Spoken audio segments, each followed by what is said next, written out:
there's so many different ways to do a fence. Maybe you don't want to look like your neighbors and have the typical fence going on. That's right. And actually, they do say a good fence makes a good neighbor. Yes, it does.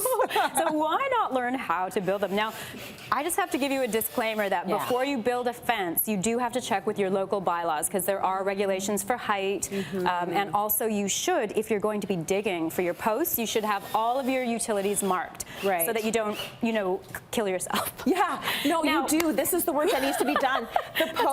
The posts are super important, and that's where you have to do your research, figure out what is going on in terms of the utilities. Exactly. Look at your bylaws. Talk to your neighbors because there's certain requirements. We've got a fence being built behind us right now, but when it comes to options with your Reno girls. With my Reno girls, my crew. Wow, they finished it already. We're pretty fast, these guys. Want to hire us? Honestly, I don't even know if I can afford them. They're that efficient. This one yet. I have to refer to the training. There are a couple of options you might want to consider. Like, look at these pictures that we got in from, I believe, Carson. From Carson, Carson Arthur. So that is not a typical fence. Look at how beautiful that looks. That's right. So that's lattice. So a lot of thought goes into the type of fence you're going to build. It's not just aesthetics. It's function. So do you want it for privacy? Do you need it for security? Do you need it for, you just want to delineate the yard a bit?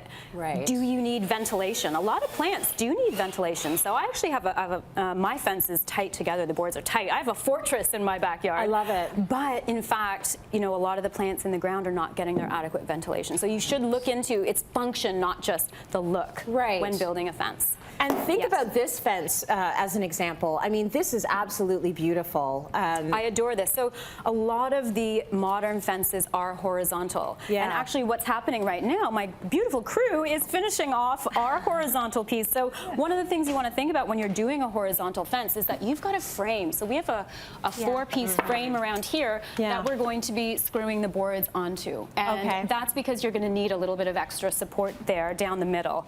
And, you know, sometimes you might see in the neighborhood a thinner cedar fence. That's a very modern look.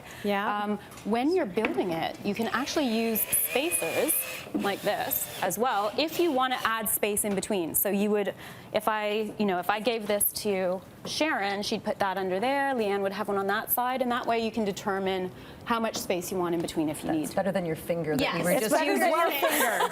That's a good lesson. I should have given you this. So hand me that spacer for a second. I'm afraid to get my heel stuck through the slats here. So this is the spacer you would put in here horizontally. And when you have more space between your slats, is that a more contemporary look, a more traditional look, or does it just depend on the way if they're vertical or horizontal? It totally depends because, for example, the picture of the fence we saw that was horizontal was tight together. And actually what it was you play with the level as well. Right now we have a little bit of a lip, but you could possibly make it flush. You could frame it in, have it nice and finished. So it really, the distance between the boards is not exactly whether it's modern or traditional. It's just kind of how much privacy do you want? Exactly, and how much light do you want to get through the fence? So other materials that you might want to consider.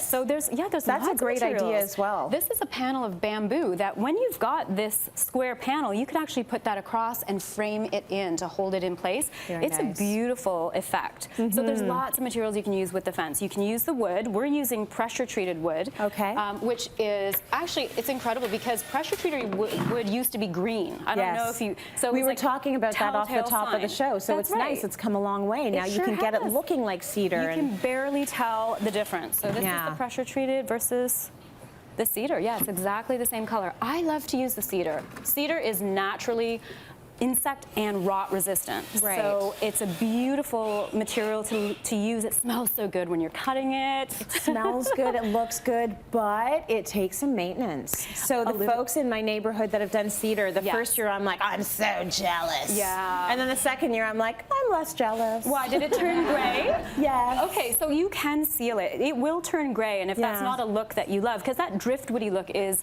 some people like it for some places. But if you want to keep that warmth, you're going to oil it or you're going to stain it. And once you do that, it is actually very little maintenance. It is, okay, but you have to do that once a season. That's right. Okay. So you can see how easy it is. Once the guys, they're almost done. They're almost done. This is the most efficient crew ever. My backyard took a lot longer than this. Honestly, once your posts are in place, Yeah. it's very basic carpentry to create those boards, but the posts are incredibly important. So you need to make sure that you are either installing them in the ground. Yeah. So you're digging a hole, you're going to go below the frost line, you're going to fill it with concrete, some gravel, or you're going to attach it directly into the framing of the deck. You got to make sure that that's secure. So there's the looks are important, but not as important as the function.